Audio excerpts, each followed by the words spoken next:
All right, guys, just want to welcome back to the Everything College Bowl podcast. Today, me and Nick are going to be doing our preview and prediction for the 2024 LA Bowl between Cal and UNLV. 2-point favorites are the Golden Bears.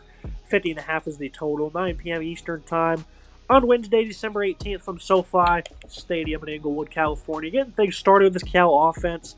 A lot to monitor here. You got starting quarterback Fernando Mendoza, who had a really good season. He's in the portal. Looks like he's probably not going to play in this game. I think he's out doing visits. He doesn't really seem to care. Leading running back Javion Thomas. He missed last game due to injury. And then you have the leading receiver Nazir Hunter, who's also in the portal. Not sure if he'll play. Maybe a little bit more hopeful that he will. It's not going to be full panic mode, Nick, because Chandler Rogers is a veteran quarterback. I think will do very well in this game. He's also got Jay Knott, who will be the starting running back, who hasn't did really anything all year. It's just been a very poor season from him. He's also battled some injuries. Since he came back, though, this guy cannot clear 2 yards per carry in a game, it seems. And then at wide receiver, they still got plenty of guys. Jack Endery's at tight end, Tron Grizzle, Jonathan Brady, and then a nice player in Mikey Matthews as well. So, so they're not fully doomed, Nick, I don't think, if these guys are in the portal don't end up playing, but it's certainly not going to be the same offense we saw throughout the year, which was one of the better ones Cal's had in recent memory under Justin Wilcox. It certainly won't be the same offense that we've seen all year. An offense that I really enjoyed watching. Mendoza at over 3,000 yards passing and 16 touchdowns. He won't be playing this game most likely. He's going to move on to bigger things, visiting a lot of different schools. He's getting a lot of interesting offers early on in his portal cycle. A quarterback certainly keep an eye on in the future. Chandler Rogers is a serviceable quarterback who is a good veteran leader for this team, so I have no worries plugging him in there. I think he's a really solid quarterback to lead this team. No Javion Thomas would certainly be a blow for this team. Jaden Knott's a great player who is a really talented young man, just not having a very good season, battling injuries. That 2.9 yards per attempt is a really low number. 4 touchdowns on the year and about 300 yards rushing. Not a good enough performance from him across the year. Kadarius Callaway is another back on this team who could potentially get touches in this game. Should Javion Thomas not play, Thomas about 600 yards rushing and 7 scores. When you look at the receiving room, there's some talented pieces here. Even if Hunter doesn't play, Andreas, the tight end, is a really solid player, 5.62, 11.5, and 2 scores. While Tron Grizzle is a really solid piece as well, 400 yards receiving, 15 yards for grab, and 1 score. Jonathan Brady's not a bad piece either, with 3 red zone touchdowns and 386 yards receiving. This is an offense that was having a really good season, so they're banged up. They're missing some key pieces here. What will they look like on paper? What will they look like in this game? I think there is some success for some points here potentially, but I'm not sure exactly how effective this offense is going to be considering they're missing some key contributors. This is a nice 1-2 punch in terms of running backs. They only have 2 games as a team of over 150 yards. One was against San Diego State, and then a loss against Syracuse. They're playing from behind. They're able to clear that mark. So offensive line is just no good. They're 130th nationally in sacks allowed, going up against a very good defensive line. Nick Morrow, left tackle, is a veteran, had a tough year. Rush Reimer, he's probably their best player at left guard. Will McDonald's pretty solid at center. Baston Swinney at right guard, and the right tackle TJ Session. He's abysmal at his position. This is just not a great matchup top to bottom, Nick, and that's why it's going to be more important for them to have these guys play. I don't really know why they're favorites, considering this offense just doesn't seem to be in gear, one way or another. You got his guys hitting the portal, the guys staying aren't very good either, so it's kind of strange that they're favored in this game. It's very strange when you look at it on paper, because this is an offense that you wonder how they're going to be able to move the ball. I question their ability to score points against UNLV defense that has shown some bright spots at points this year. Certainly an odd matchup on paper. I wonder what this Cal offense can do. Now you look at the matchup they have against the UNL defense. Up front, Fisher K-Mac has 11 TFL, Alexander Whitmore, Antonio Doyle. These are some guys who have been very good against the run this year. First game against Gianti, they really bottled him up. In that second game against Boise, they were battle-tested in that one, played as good as they could. We ended up allowing 215 on almost 40 attempts against the Broncos on the road. Throughout the year, though, this is been an elite run defense, I would say. Only 3 times have they allowed over 150 yards. Twice to Boise, and then against Kansas in a victory back in September. This is a great group. They also have an elite linebacker in Jackson Woodard. Who says bowl games don't matter? I guarantee this guy's going to be on a bowl All-American list, Nick, that they always make in January when all the games have wrapped up, because he's going to put on a show. 124 tackles this year, 17 TFL, 4 picks. He's going to have a great game, and he's going to get a lot of recognition because this game will mean something to him. Yeah, it means something to Jackson Woodard, who's an incredible player, leads the team in both solo and assisted tackles, 124 total tackles, 17 tackles for loss, 3.5 sacks, 4 picks, 9 pass breakups. A do-it-all guy, right? He does everything on the field. He's such a weapon on defense, a really good veteran leader who's really solid for this team. Antonio Doyle, 52 total tackles, 7 tackles for loss, 5 sacks, while Fisher Kamak has been really solid, 40 total tackles, 11 tackles for loss, 4.5 sacks. With Alexander Whitmore, 39 total tackles, 7 tackles for loss, 2 sacks for him as well. Very versatile front part of this defense, a strong unit with some physical players that are really good at getting the backfield, getting tackles for losses and sacks. They also have a very good secondary. Jalen Catalon, Cameron Oliver, 2 elite players, have combined for 8 of the team's 17 interceptions. They've allowed a good amount of yards at times during the year, but it's usually been in games that have turned into shootouts. Syracuse, Utah State, that's about it. And Nevada was playing from behind. So, this is a team that gives up passing yards, but it doesn't really tell the full script. This is a great secondary. And I'd say they probably have a pretty big advantage over this Cal offense. Also 18th on third down, and they're 13th in FBS and sacks. So they are 106 ranked, though, against the pass, so maybe they can try and take advantage of that. But it really is a good secondary. Moving to the UNLV offense against the Cal defense, Malik Williams, when he took over, most of us felt, after Sluka quit on the team, that he would probably be the better option anyways. And he's played great football. It was a tough outing in the conference title game against Boise. But other than that, he's been a pretty polished player for them this year, completing only 62%, but he has 17 touchdowns through the air compared to only 5 interceptions, a part of this triple option offense, and then 824 rushing and 9 touchdowns, alongside a nice group of guys in Jaden Thomas, Kylan James, and Greg Burrell. This is a phenomenal rushing attack, 251 yards per game. They were stifled for the most part against Boise. They had like 180-yard run that really boosted those numbers, the 217 yards they had. But other than that, they've been tough to slow down. They're now on 5 straight 200-plus yard games, Nick. This is a great UNLV rushing attack going up against a really good run defense as well, though. So this will be a key matchup and one that can be potentially favorable for Cal. I love this matchup. I think it's an interesting matchup when you watch it. One of the more interesting matchups of the individual smaller ones in Bowl Mania so far for me is UNLV's rushing attack versus Cal's rushing defense. Malik Williams has been phenomenal since taking over. He's been a really good piece for this offense. 17 passing touchdowns to 5 picks, 1,800 yards passing, 60% comp rate, as well as 824, 5.5, and 9 scores on the ground.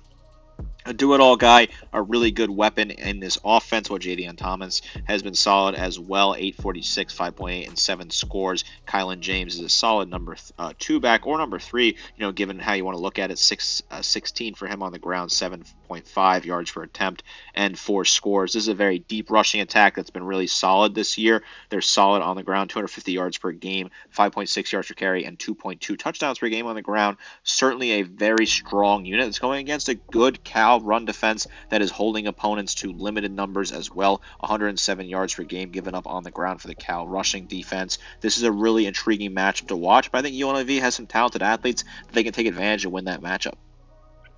The Golden Bears have yet to give up 150 yards rushing in a single game this year, facing some pretty respectable attacks throughout the year too, so I don't want to say it's a fluke by any means. The defensive line this year finally stepped up. Xavier Carlton off the edge. Him and David Reese, the 2 veterans, very impressed with them. Happy that those guys were able to finally produce. Ricky Carrera, Nate Burrell, some of the guys on the interior. But most importantly, this is a linebacker group that is phenomenal. You got Teddy Buchanan, Cade Ulave. These guys are phenomenal. Buchanan's great in coverage. He's a great run defender. Ulave hasn't been as inconsistent throughout the year, but he's a pretty good player in his own right. This is a guy who's really battled injuries throughout the year, though, so you have to monitor if he plays in this game. If he does, it's certainly a boost, Nick. But Wilcox, he finally got his defense back in sync after struggling for a couple of years, and a lot of these veterans are a big reason why. Great unit here in the front 7. Certainly Teddy Buchanan leads the way. 112 total tackles, 11 tackles for loss, 5 sacks, 4 pass breakups. Good numbers there. Cade Uvalde has been a very underrated player. 67 total tackles for him, 3 tackles for loss, plus an interception, 2 pass breakups. Good numbers there. Aiden Kinanen and defensive line's been really solid. 42 total tackles, 3 tackles for loss, 1 sack. Nate Burrell, 28 total tackles, 5 tackles for loss, 2.5 sacks, while David Reese rotates in and out as a linebacker. 20 total tackles, 8 tackles for loss, 4.5 sacks, and TJ Ballers has 21 total tackles and 4 tackles for loss. A really good physical unit here on the defensive line that's held up well against the run this year. Now you look at the secondary for Cal that's also been a ball hawking unit, 17 interceptions for them, giving about 234 yards per game, less than 58% comp rate. They finally also put it together on this side of the ball. They got torched against SMU, though. They weren't great against Syracuse. Against Wake Forest, they were able to play a pretty good game for the most part there. So over the last month, they've been pretty good. This is a team that has some really good veterans. Noel Williams, a great ball hawk with 7 picks. Marcus Harris has been a respectable corner as well, and they have a safety in Craig Woodson, who's been around for numerous years. Finally put his best season of his career together. Great in coverage, great against the run. He's been a highly efficient tackler as well. He's going to be a leader for them. This is a team that's probably hasn't faced a triple option attack all year, but they just faced a balanced offense in SMU in the season finale, Nick. And they got curbed, lost that game by 32, gave up 300 passing and 3 touchdowns. So there's opportunities for UNLV in their passing attack, led by Ricky White. It looks like he will be playing in this game. That's a 12, almost 1,100-yard receiver with 11 touchdowns. And Jacob DeJesus can be a big-time playmaker for them as well. So, even though both of these secondaries have played good this year, I think Cal's can maybe be a little bit more vulnerable, but just because of the scheme that they're facing. I think they certainly be a little bit more vulnerable, but this is a good unit. Craig Woodson's a good leader for this team. 6-7 total tackles for him, 3 tackles for loss, 2 picks, 9 pass breakups.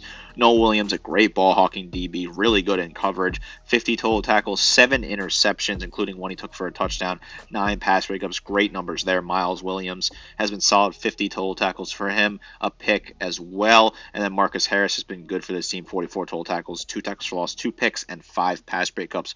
Really good numbers, like what the secondary can do. This is a unit that's pretty confident. They play good football.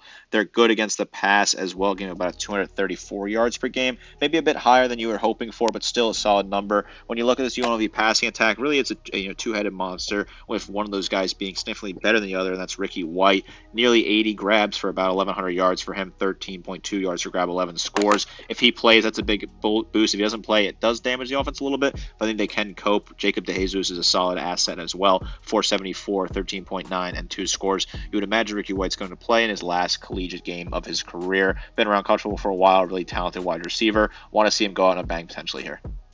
Now I move to the team comparisons and the final prediction for the LA Bowl.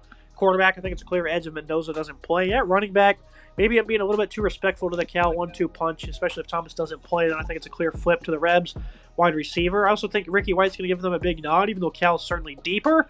Offensive line, I think both are evenly not as great.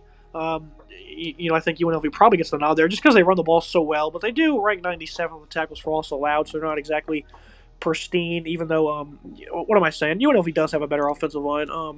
D-line as well, even though I think Cal could make some concessions there. I think linebacker might also potentially be even, along with the defensive secondaries, Nick. I think defenses could probably be even across the board.